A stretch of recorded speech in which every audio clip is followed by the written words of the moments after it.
Water, the liquid that oceans are made of. And it fills endless depths. Only few will venture out into the endless open ocean of this vast underwater world. Most of the ocean inhabitants live in the city, as it were, like human societies. Very close together, with friendly neighbors and nasty co-tenants. While dangerous robbers lurk around at the edge of town.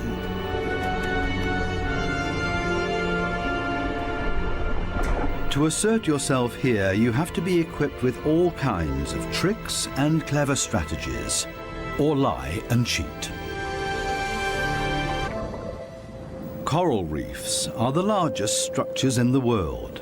They're giant submerged metropolises.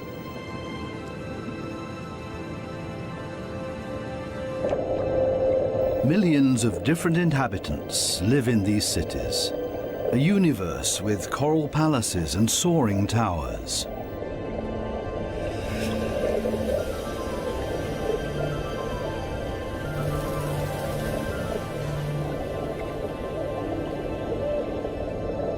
Every neighborhood has a chief. The entire street belongs to this guy. No trespassing, okay? A typical large city with all the noise and ruckus.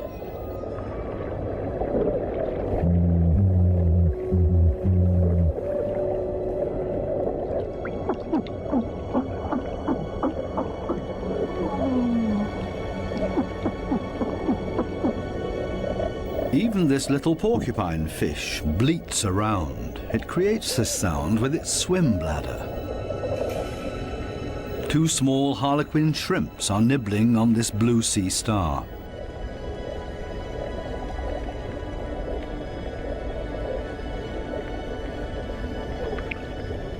If someone else shows up, he will catch hell.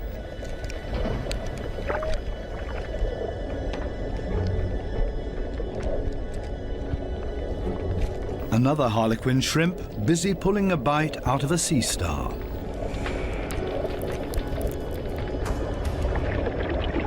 Moray eels in disagreement.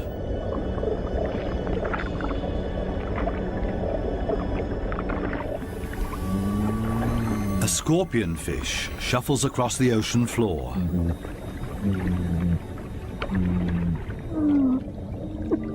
Everything and everybody makes a lot of noise.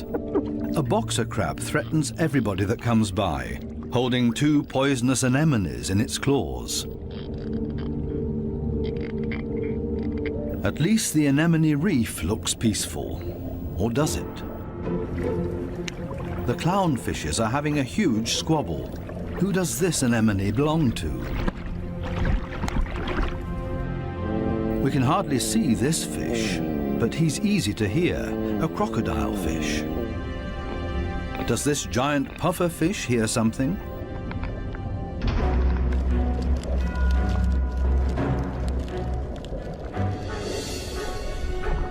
It's a ray that's getting away. A dispute amongst the members of the cichlid family. Who is stronger, and especially who is louder?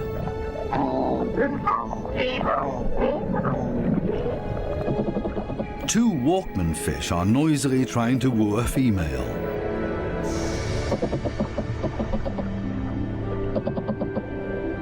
Big city noise everywhere, especially when a large structure is being torn down.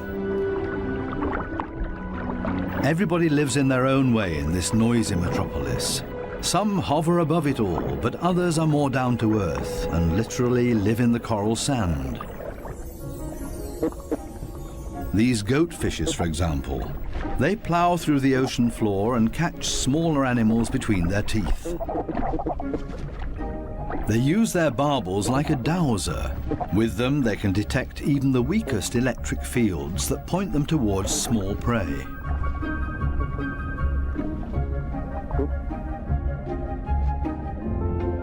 These gobies also dredge through the sand and feed on what they find in there.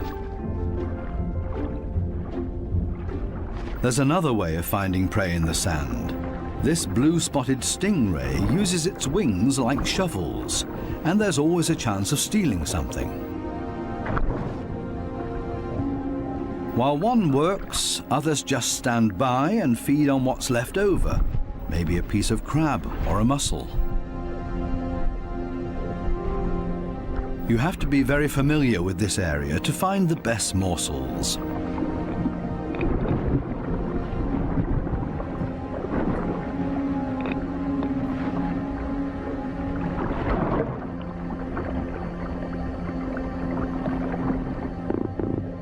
This triggerfish uses a strong stream of water. The fish blows away the sand to unearth whatever is hidden inside it. Others are quick to steal whatever they can.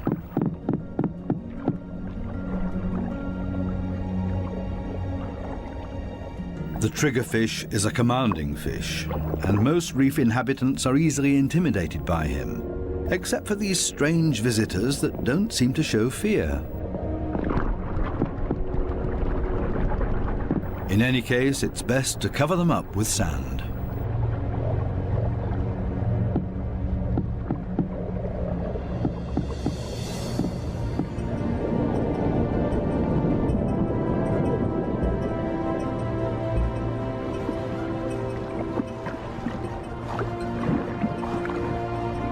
It's not easy for a small fish in a big city.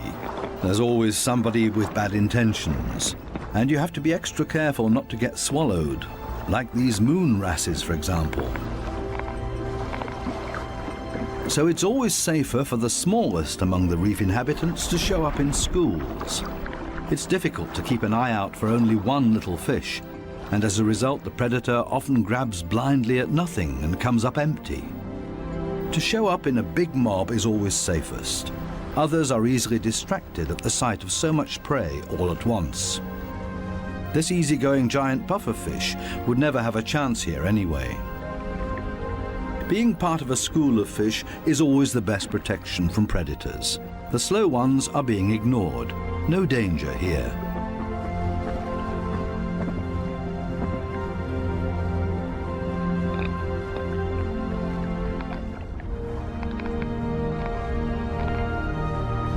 The school distributes the danger.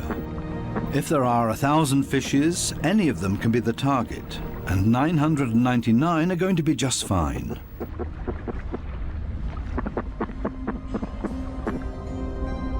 But what about loners, or those that live as a couple?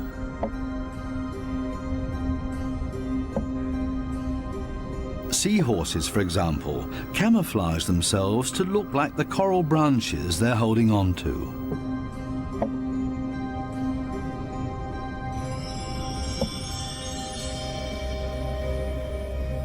Even more difficult to see, where is the animal here?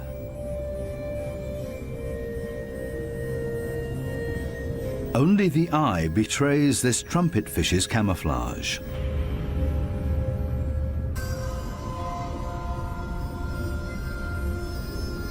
They do everything to not look like themselves, ornate ghost pipefishes.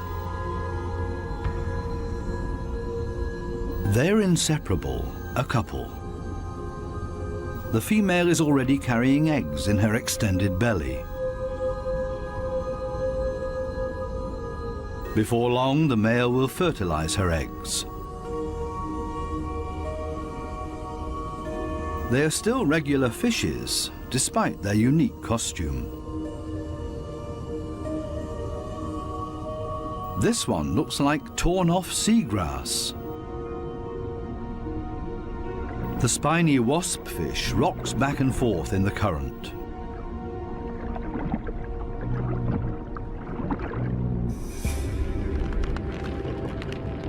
Not a monster, but ingenious camouflage. A spider crab that's decorated its head with a sponge. This will deter any predator.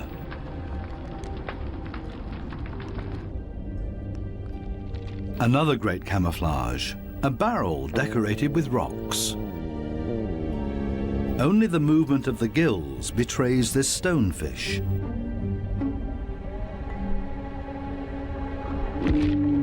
Even a smack with a fin doesn't bother him.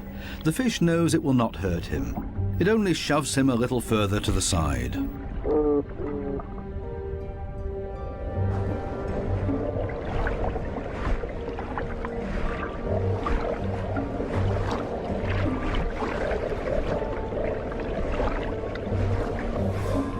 Similarly tough are its cousins, the scorpion fishes.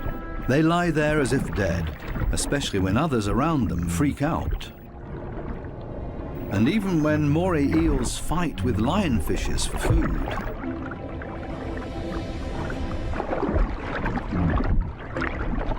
The scorpionfish lies in wait for its chance, and then immediately becomes completely motionless again.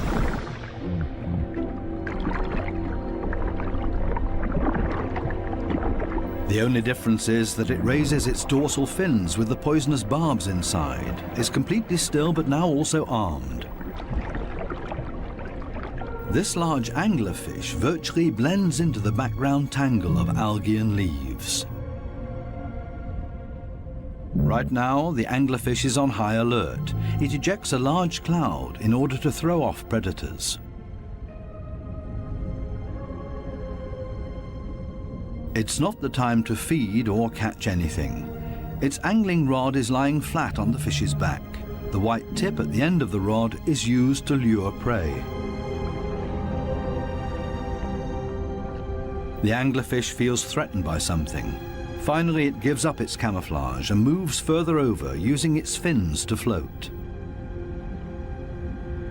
As soon as the fish retracts the fins, it sinks to the ocean floor. Anglerfishes come in all kinds of shapes and sizes. Their trick is ingenious, using the angling rod as a lure. And every curious little fish becomes dinner. Many animals, including ocean inhabitants, communicate with a mixture of sounds and behavior. Everybody has to look out for their own survival in this metropolis of ocean inhabitants. But it seems maybe not quite everybody does it by themselves. The partner goby has come to an agreement with two pistol shrimps. The goby keeps an eye on things while the shrimps keep maintaining their hole. Larger rocks at the entrance are ideal for securing it.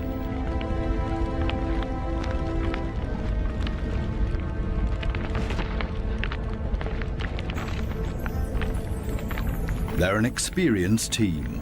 The shrimps keep in constant contact with the goby and even massage the fish's belly. The goby will get nervous without these gestures from the shrimps.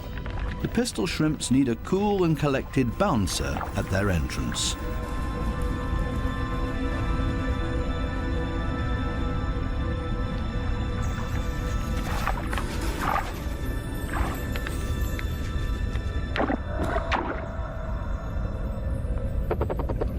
Teamwork. This is where the anemones settle with their poisonous tentacles.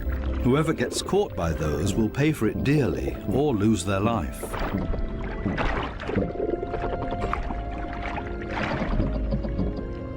No wonder that there is virtually no one who likes to settle here. The little clownfishes are the only ones that know how to deal with these tentacles. They cover themselves with the slime of the anemone's tentacles and are protected from the poison. The clowns are safe in here, and in return will protect their anemone as well as they can. This seems like a sensible deal. But on occasion, the anemone will pull the tentacles inside its column-shaped body, which means the clownfish's home is gone. When this happens, they panic and look for another anemone that they can hide in for the time being. Unfortunately, this one is already occupied, and the next one as well, and this means having to fight its current owner. There's much to lose for the clowns. Without the anemone, they can't procreate. The clownfishes attach their eggs to the bottom of the column-shaped foot of their anemone, hidden behind the poisonous tentacles.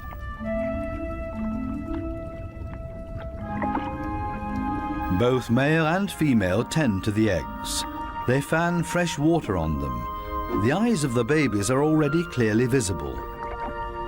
The clowns are very protective of their eggs.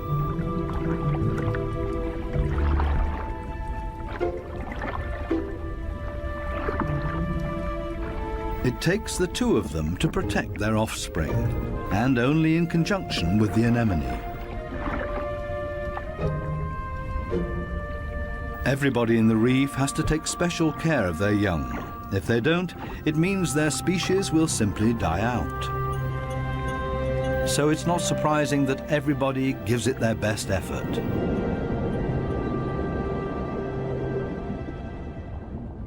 This triggerfish has hidden its offspring in a small hollow in the sandy ocean floor, and this means having to constantly protect this open egg site. On occasion, they blow and fan the eggs, but mostly they keep an eye out for predators. This means grave danger. One of the sea urchins is wandering straight towards the nest. The eggs have to be protected at all cost, but how? The triggerfish seems to consider the alternatives.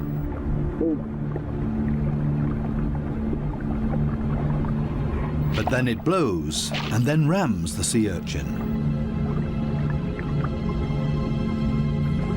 Again and again until it breaks, the sea urchin's guts spill out into the open. A few more hits for good measure. The danger has been averted. Everything else is easy.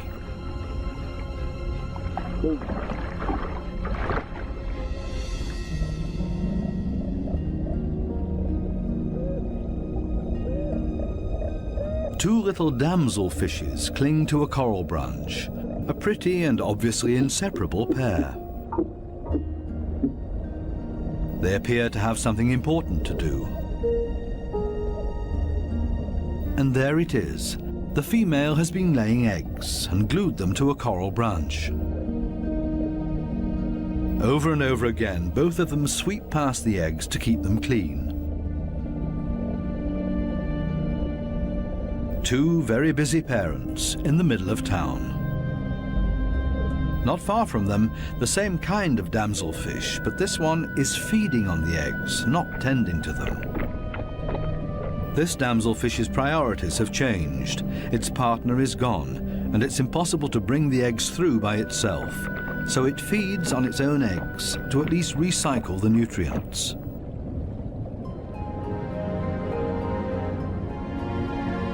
There are many different strategies to give one's offspring a good start.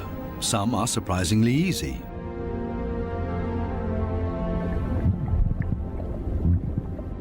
The mass mating of the black sea breams. The males are so generous with their sperm that often a cloud of it will engulf the entire wedding party.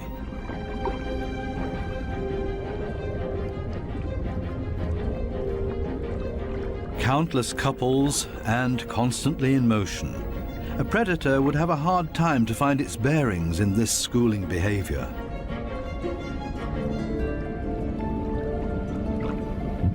The fish's instincts cause them to mass mate in order to ensure the survival of their species.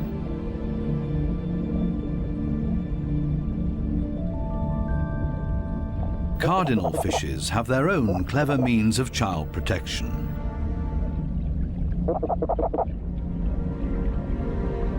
It's not time yet.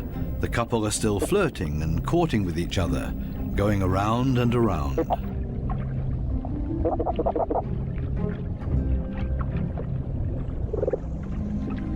We'll leave them to it and take a detour to a couple not quite as gentle with each other. Monkfishes live in groups, and their nests are very close to one another. As a result, all the fishes are alerted to a predator nearing their nests.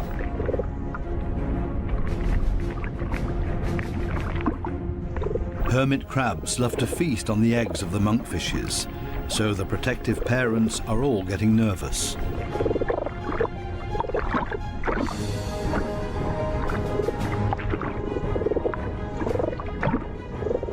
The hermit crab is still far enough away and currently busy with something else. The hermit crab's best defense is its house that it carries around for protection. The patience of the monkfishes is wearing thin.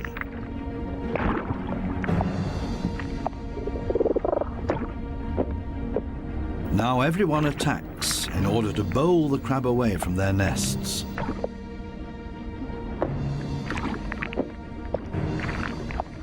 They're clearly telling this hermit crab to take a hike, but they should have stayed with their offspring because there's new danger approaching. A gaggle of rainbow wrasses takes advantage of this unique opportunity and ravages the monkfish nests. The predators are quick, brutal, and in the majority. Most of the monkfish eggs will be devoured. An attack of this kind would never happen to the cardinal fishes because they are mouth brooders and don't have to watch over a nest that's out in the open. The males carry the eggs in their mouths, up to 20,000 of them.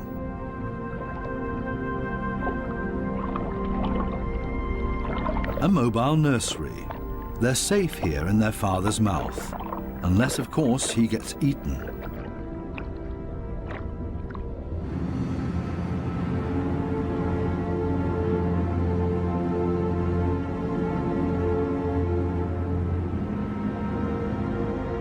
During the night, when it's dark, the danger is greatest.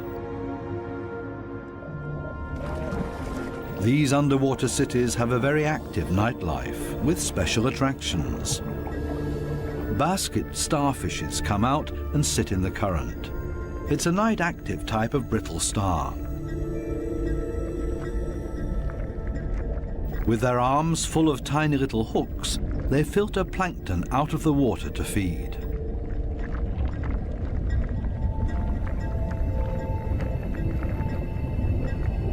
A very elegant feather star. It's on the move to find a better spot to filter plankton.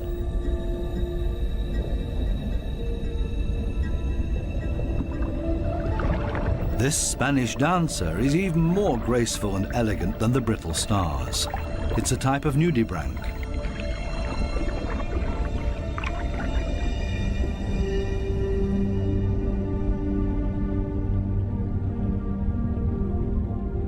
The giant pufferfish is relaxed and spends the night dozing off on the sandy bottom.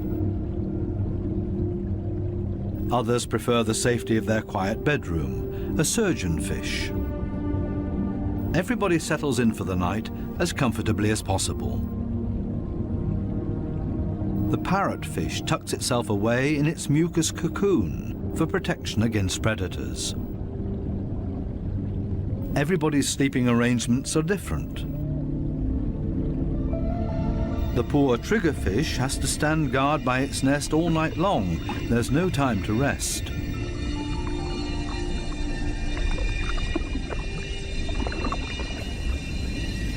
Some of the predators are quite soft-footed. A cone snail has spotted a small fish.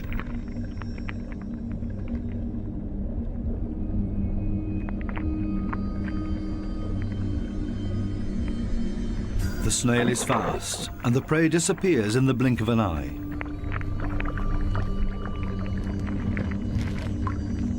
The night is still young, and still full of danger and terror. These lionfishes pose danger to the cardinal fishes.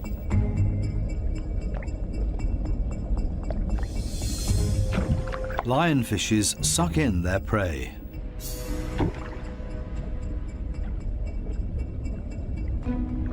Even if they choke on it.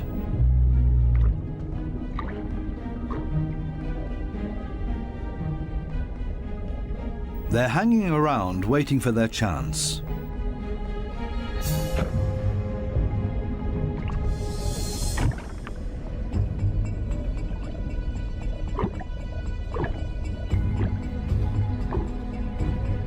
This poor cardinal is sideways in the lionfish's mouth, eggs and all.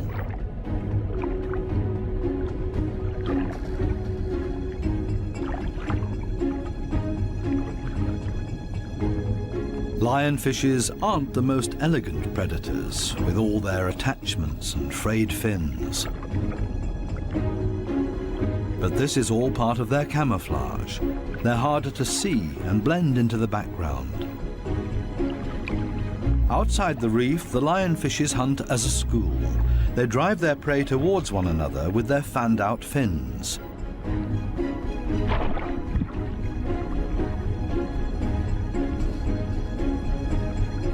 They prefer to attack from above, cornering their prey. This is not a different location, just different light. These special blue lights totally change the appearance of the reef.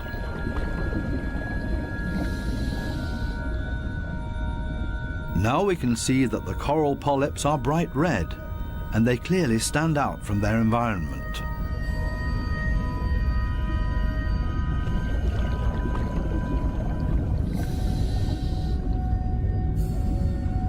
A new and fascinating perspective on the communication of many ocean inhabitants. And suddenly an eruption of sorts.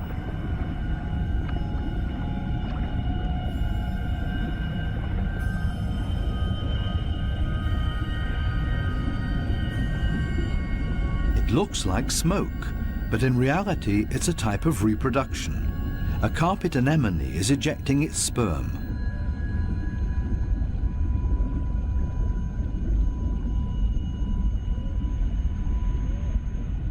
In the blue light, it looks like a dramatic eruption.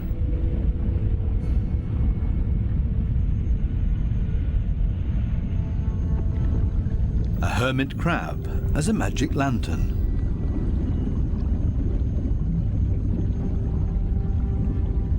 The blue light brings out these colors.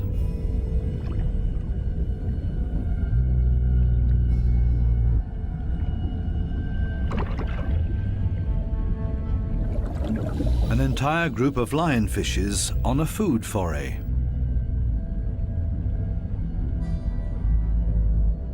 The animals don't seem to know any fear. It seems that they're well aware of the poison they carry in their back spines. They even use the light of our dive torches to their advantage. There's no nightly rest to be had here.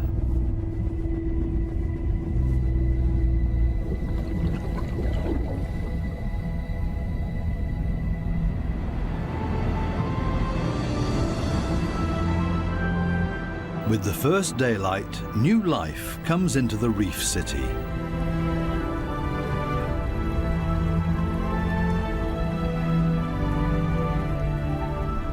They all seem to start going again, ponderously with armored fins.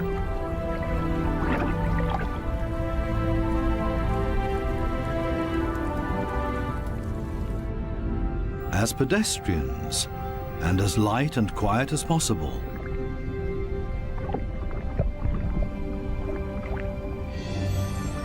Mother and daughter, elegant and synchronous.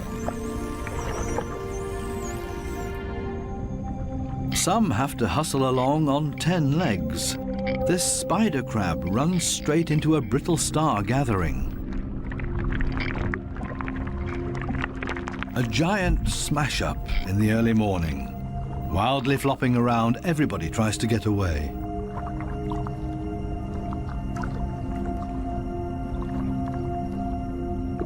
As in every city, there are also shopping opportunities here.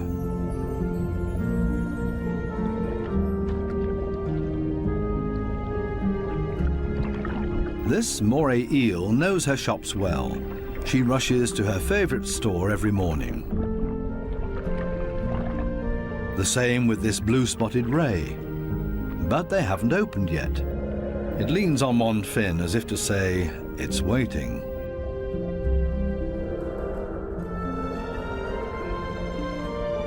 Similar problems in a branch further up.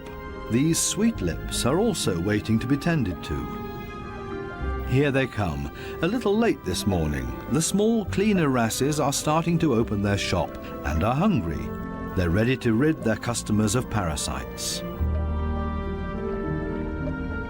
This ray is also being served. It likes to have its gills cleaned. This is a barter business. One side gets cleaned, the other fed. A very fair deal. Clownfishes seem to be excluded from this business because they can't leave their anemone. In their case, the cleaner fishes make house calls.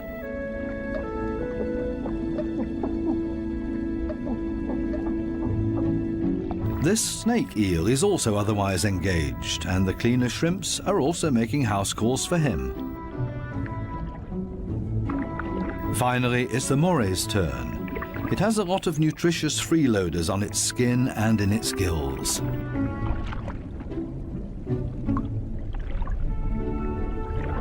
All of a sudden, the cleaners leave. Why?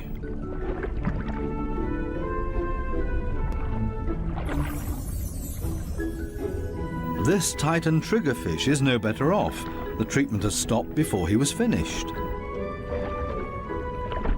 The cleaner fishes have new customers, clients that have never come to see them before, and they're now being preferred over old customers. The point is that these new clients will like the service here so much that they will come back again. The regular customers have to be patient and wait until the new clients are finished. Cleaner fishes operate solely according to economic rules. This guy has also come for the first time and quite enjoys their service.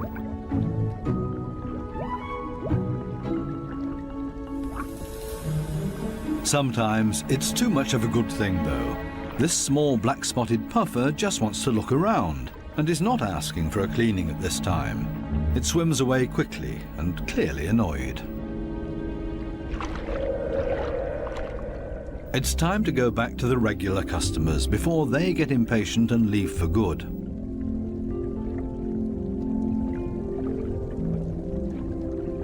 Digging deep where the gills are dirtiest.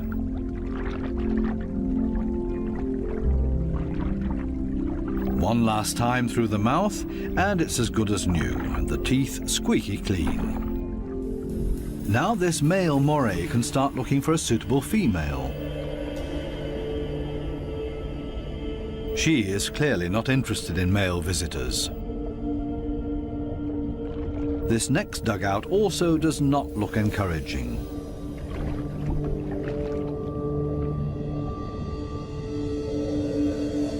These two have already found each other. A strange pair with a triggerfish as roommate. They seem to get along just fine. It's difficult to cut in as a stranger.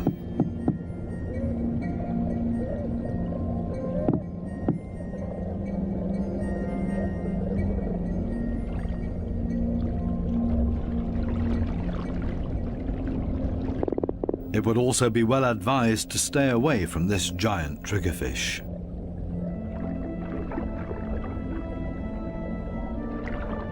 This, on the other hand, might be a different situation. It's important to be patient.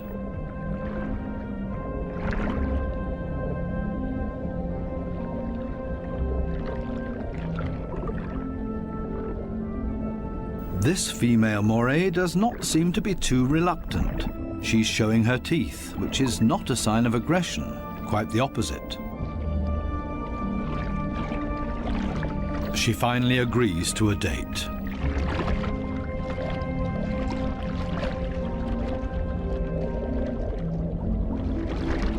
The two of them are getting to know each other. Moray eels are very gentle with their mates.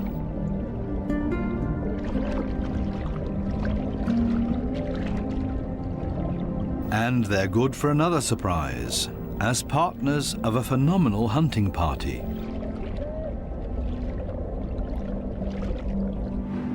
These types of hunting parties have to find each other first in this big city.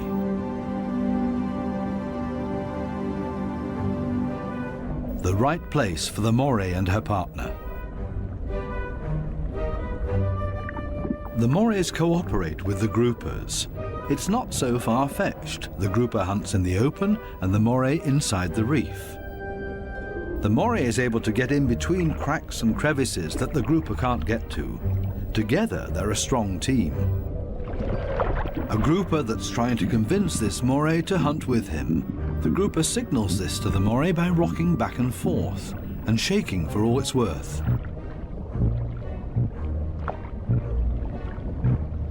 All for nothing. This moray doesn't understand and stays in its cave.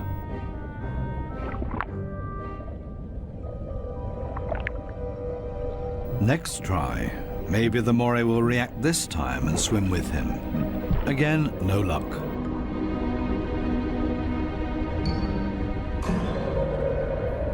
Finally, this moray seems to understand the grouper and is hungry.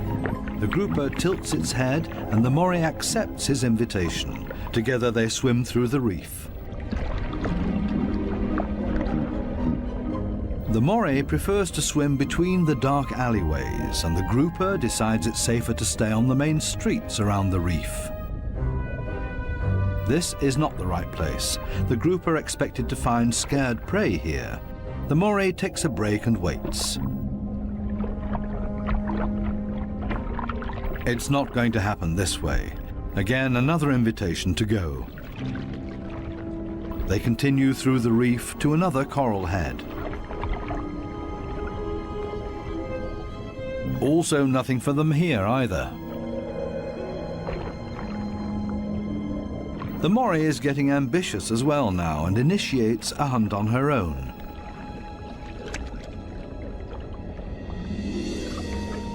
She might be better at finding hunting spots. They're successful in this next coral head, and then everything happens very quickly. The fishes are panicked, and both hunters are able to profit from that.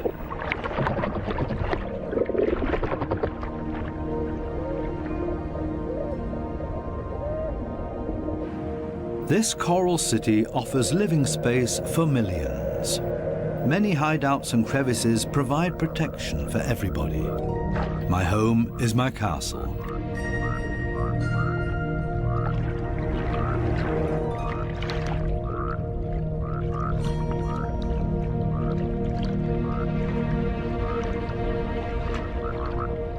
While some escape between sharp corals, others curl up in a ball.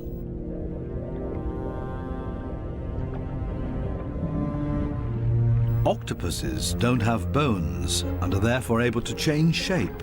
Their homes are usually very tight and space-saving.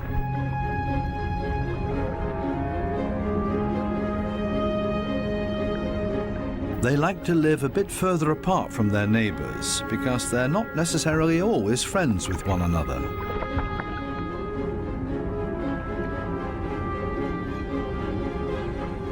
It might be best to put up a wall of stones between them. The ocean offers many hideouts, which is synonymous with survival for many ocean inhabitants.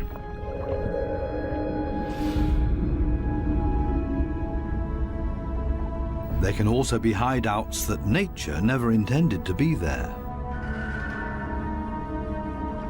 Such as this giant wreck, 240 feet deep.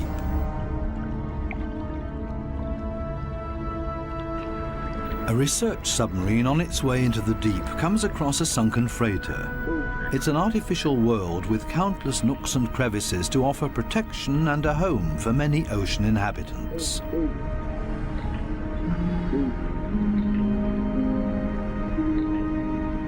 The wreck has long been overgrown with all kinds of sea life. The side of the hull has become a living wall made of corals and sponges.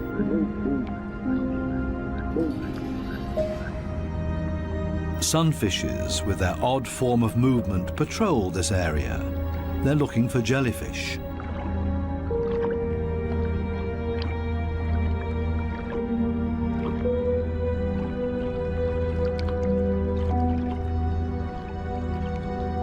In steerage, where the current is strongest, filter feeders have found a new home, such as these sea fan corals. They feed on the tiny plankton particles. A unit that has grown together made of technical, man-made and organic structures. Even the steel anchor has grown a second skin, made of living beings. It offers these delicate creatures a solid structure to grow on. They have all made a comfortable home in this sunken world. Not even the lights of the stub disturb any of the wreck inhabitants.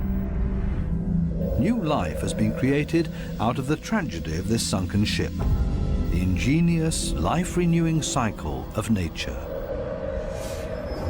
The Morays are sharing a home. They seem to be exceptionally friendly towards one another, even with this conger eel as their neighbour.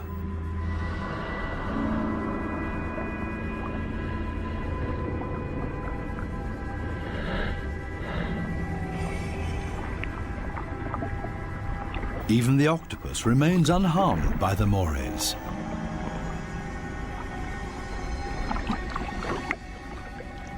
A unique environment made of steel that offers many different opportunities for ocean inhabitants to use it.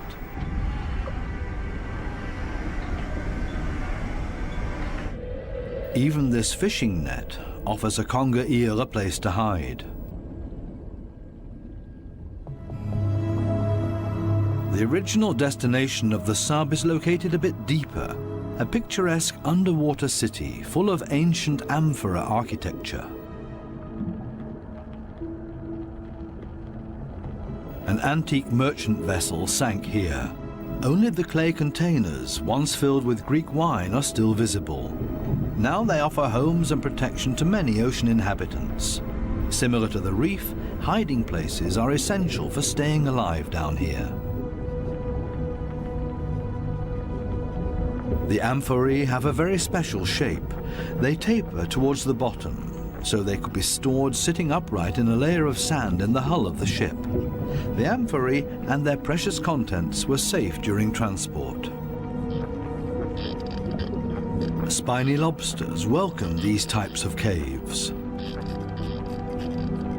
Conger eels also feel safe in this mess of amphorae and shards of clay, as if it was made for them and their slender, long bodies.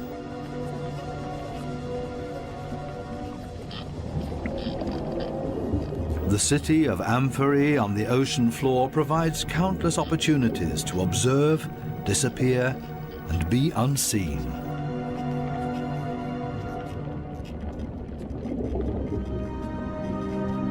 Maybe that's why this city seems to be very calm and orderly, even when the conger eel swims above everybody's abode.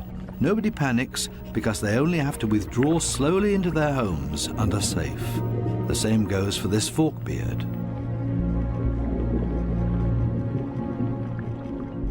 The conger eel's only chance to make prey down here is to hide himself and ambush somebody. The sunfishes also don't have much luck feeding here, for the same reasons as the conger eel. On the other side of the globe, the Spencer Gulf in southern Australia. Every year, hundreds of giant cuttlefishes meet up to mate. The rocky seabed offers great holes and caves to hide the eggs.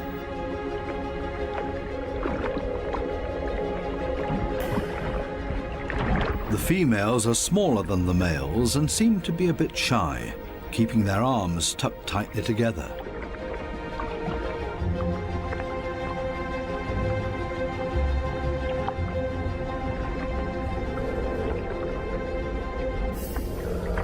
The males, on the other hand, present every bit of themselves openly to impress the females, but also other males that are potential rivals. When the going gets tough, it's always a good idea to hide behind the safety of a cloud of ink.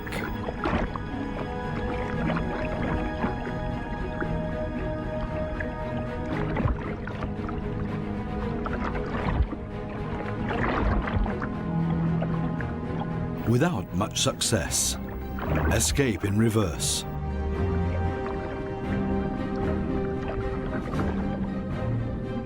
Only the strongest of them have a chance with the females. He's a winner and courts his female by changing his color to interesting stripes.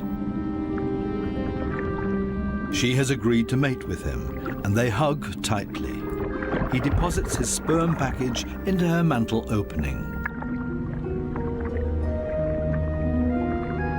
Immediately afterwards, she withdraws into one of the caves on the ocean floor in order to avoid courtship from other males, a clear signal.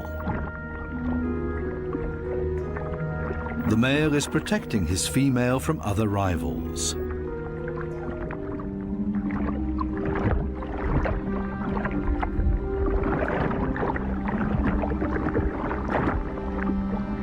But there's always the unexpected. A so-called sneaker male tries to cut in. This male is much smaller and pretends to be another female by acting like one, very demure and shy.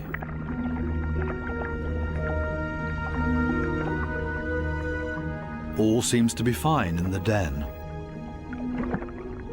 He's busy chasing away other rivals from this new supposed female. Especially now that there are two females under his protection. It can't hurt.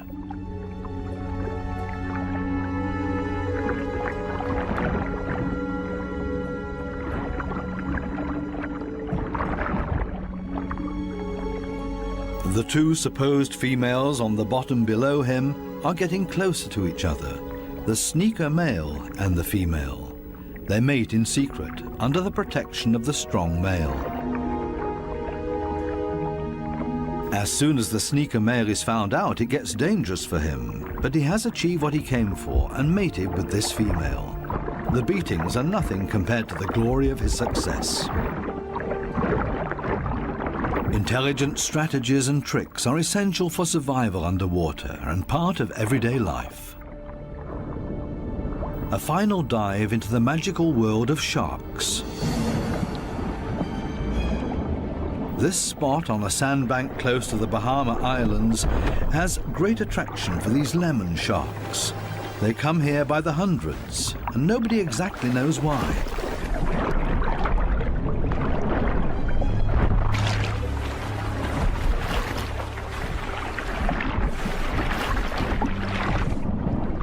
This sandy plateau in the middle of the open ocean is easy for scientists to get to.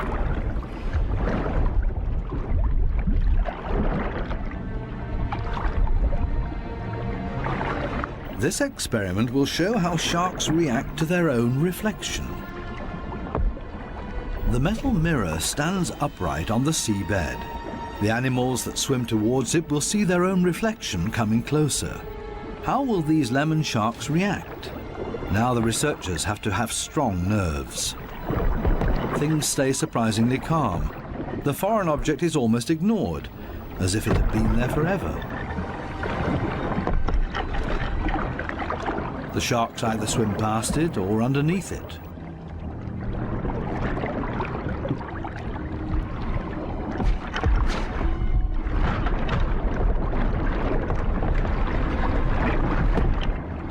The scientists expected a bit more, and soon the sharks lose all interest in the mirror.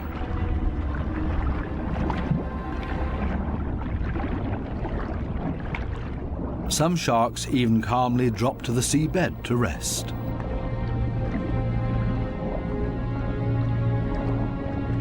The only ones alarmed by this behavior are the remoras that like to keep moving.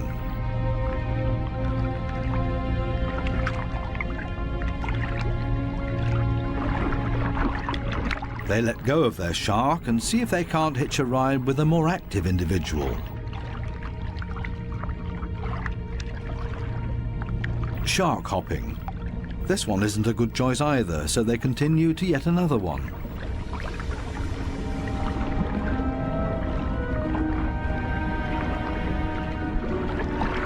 All of a sudden, something happens to the mirror, and the peaceful afternoon on the sandbank changes quickly into the complete opposite. The rope that the mirror is attached to loosens and the mirror falls over.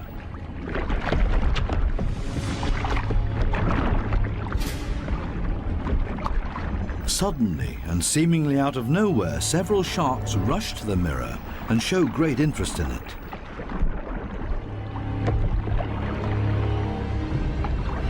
They smell and touch it, and they get more and more excited.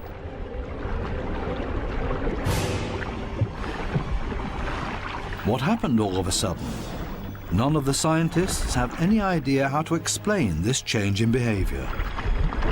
The animals that were calm and collected only a second ago are now completely out of their minds, and the situation quickly escalates into a mass attack on the mirror. Do they mistake their own reflection for an opponent? It's time for the divers to leave because it's not safe anymore. The communication of the ocean inhabitants continues to offer new and exciting insights. There will